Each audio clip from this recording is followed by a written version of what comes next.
ថ្ងៃនេះគឺខ្ញុំបាទមកថតទីតាំងដីមួយកន្លែងដែលត្រូវការដាក់លក់ត្រូវការលុយ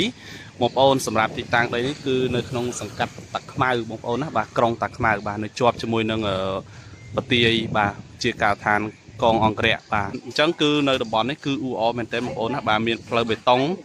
មានប្រជាពលរដ្ឋគាត់រស់នៅអ៊ូអរបងប្អូនហើយទីតាំងដីនេះគឺប្លង់រឹងបងប្អូនណាទំហំក្បាលគឺ30 ម៉ែត្របងប្អូនណានេះពីចំណុចនេះរហូតមកដល់នេះក្បាល30 ម៉ែត្រអញ្ចឹងបដោយខាងក្នុងគឺ40 ម៉ែត្របងប្អូនហើយដាក់លក់តម្លៃចរចាបងប្អូនណា265,000ប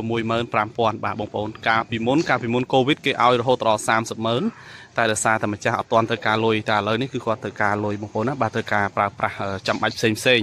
បងប្អូននេះគឺជាទស្សនវិជ្ជានៅក្នុងទីតាំងដីតែម្ដងបងប្អូនមានរបងព័ទ្ធជុំវិញតែម្ដងបងប្អូនណារបងកម្ពស់ជាង2 ម៉ែត្របងប្អូនហើយនៅក្នុងហ្នឹងគឺមានដំណាំហូបផ្លែច្រើនបងប្អូនមានដូងមានផ្លែមៀនមានខ្នុរហើយនឹងមាន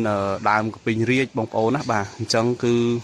សម្រាប់ទីតាំងនេះគឺល្អសម្រាប់បងប្អូនទិញទៅសាងសង់ជាផ្ទះរស់នៅគឺល្អមានសុវត្ថិភាពតែម្ដងបងប្អូនបញ្ជាក់ទីតាំងនៅភូមិព្រែកសំរោង2បងប្អូនសង្កាត់តាខ្មៅក្រុងតាខ្មៅចឹងបងប្អូនអាចទំនាក់ទំនងសាកសួរព័ត៌មានតាមរយៈលេខទូរស័ព្ទដែលខ្ញុំបាននឹងដាក់នៅលើវីដេអូនេះតែម្ដងហើយនៅក្នុងហ្នឹងគឺមានផ្ទះបងប្អូនណាមានផ្ទះបងគាត់អ្នកនៅចាំនៅទីហ្នឹងមួយហើយនឹងមានកន្លែងកញ្ចុះនេះបងប្អូននេះកន្លែងកញ្ចុះនេះស្រស់ស្អាតតែម្ដងហើយ